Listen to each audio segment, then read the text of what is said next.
Assalamualaikum warahmatullahi wabarakatuh. Hari ini kumpulan kami akan membentangkan tentang Human Papilloma Virus (HPV).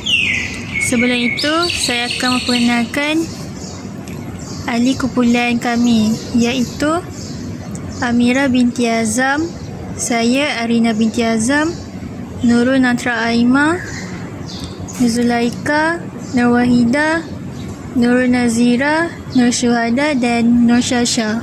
Seterusnya, pembentangan kami merangkumi yang pertama, pengenalan HPV. Yang kedua, etiologi. Ketiga, manifestasi klinikal. Keempat, ujian diagnostik. Kelima, pengurusan perawatan. Keenam, komplikasi. Ketujuh, pencegahan. Dan yang terakhir, rumusan. Assalamualaikum, saya Nur Zulaika dan nombor matrik saya KBJ 2115101112. Hari ini saya akan menerangkan serba sedikit tentang Human Papilloma Virus, iaitu HPV. Apa itu HPV? HPV ini adalah salah satu daripada pelbagai jenis penyakit kelamin di kalangan orang dewasa. Ia bercirikan ketuat pada bahagian kemaluan. Terdapat banyak jenis HPV dan setengahnya boleh menyebabkan ketuat pada serviks. HPV ini biasanya akan hilang tanpa rawatan, tetapi ada keadaan di mana pelbagai jenis HPV kekal dan menyebabkan kanser. Human papilloma virus ini berpunca daripada virus yang dikenali sebagai papilloma. Golongan yang berisiko mendapatkan HPV ini ialah penghisap rokok, peminum alkohol yang tegar, orang yang cenderung untuk berganti pasangan serta sering melakukan seks oral ataupun anal. Saya Nurul Nantra Aimah binti Ahmad Sanusi dan nombor KBJ saya 2115101113. Saya akan meneruskan pembentangan dengan etiologi. Etiologi ini terbagi kepada 5. Yang pertama adalah aktif dalam aktiviti seksual ketika usia muda. Yang kedua pula adalah tidak mengambil vaksin. Yang ketiga, lemah imunisasi seperti menghadapi HIV. Yang keempat ialah lelaki yang melakukan seks bersama jenis adalah penyebab utama lelaki menghidapi HIV. Yang terakhir, ia mempunyai banyak pasangan seksual. Seterusnya ialah manifestasi klinikal. Yang pertama, timbul ketuat, iaitu ketuat di alat kelamin, ketuat biasa di tangan dan jari, ketuat pelata di tumit kaki, ketuat rata di muka atau kawasan janggut atau kaki. Yang kedua, gatal-gatal. Yang ketiga, lelehan luar biasa dari faraj. Yang keempat, berlaku pendarahan teruk selepas hubungan seks. Yang kelima, sakit semasa hubungan seks. Assalamualaikum warahmatullahi wabarakatuh. Saya Arina binti Azam dari J9. Yang seterusnya adalah ujian diagnostik. Yang pertama, ujian pap smear. Ujian ini dilakukan dengan beberapa sel daripada serviks atau vagina diambil atau dikumpul dan dianalisis bagi mengenal pasti sama ada atau tidak sel yang abnormal, iaitu sel prakanser ataupun sel kanser. Yang kedua adalah ujian DNA. Ujian ini dijalankan ke atas sel daripada serviks bagi mengenal pasti kewujudan DNA HPV. Ujian ini lebih disarankan kepada wanita yang berumur 30 tahun dan ke atas. Yang terakhir sekali adalah Vinegar Solution Test. Solution ini digunakan pada kawasan genital yang dijangkiti HPV, yang kemudiannya akan berubah menjadi warna putih.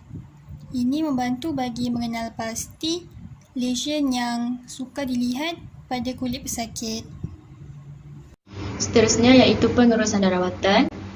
Tiada ubat untuk virus itu sendiri, tetapi banyak jangkitan HPV hilang dengan sendirinya. Malah kira-kira 70 hingga 90% kes jangkitan HPV dibersihkan dari badan oleh sistem imun.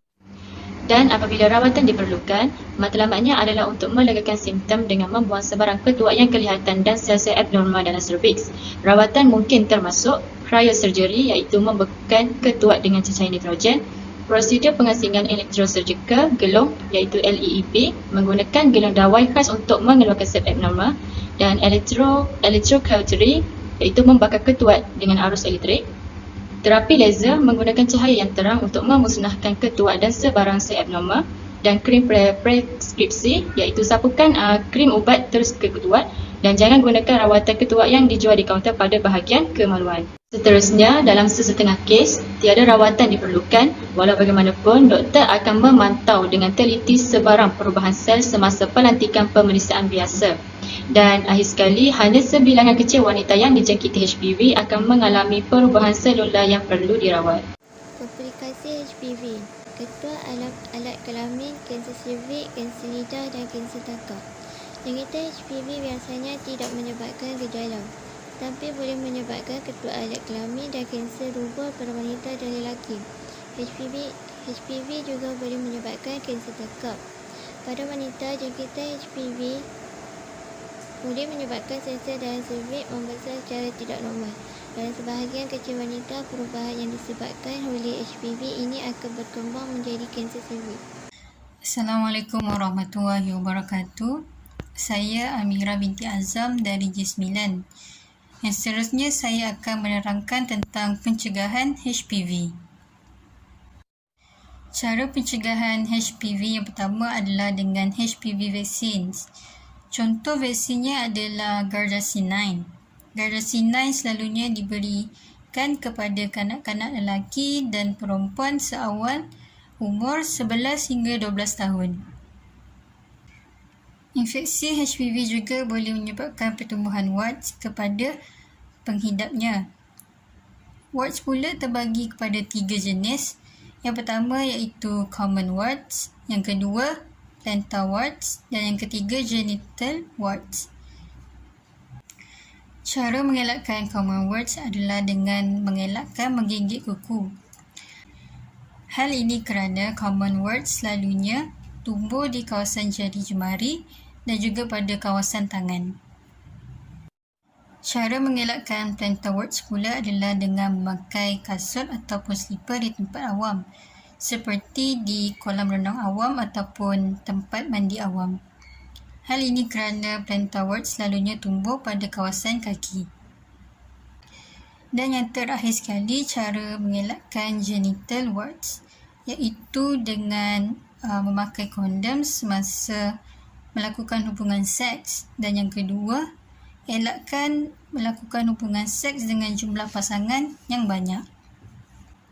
Hal ini kerana genital warts selalunya tumbuh di kawasan genital. Seterusnya, rumusan iaitu human papilloma virus atau dikenali sebagai HPV merupakan penyakit berbahaya kerana mempunyai lebih daripada 170 jenis virus HPV yang boleh dikenal pasti.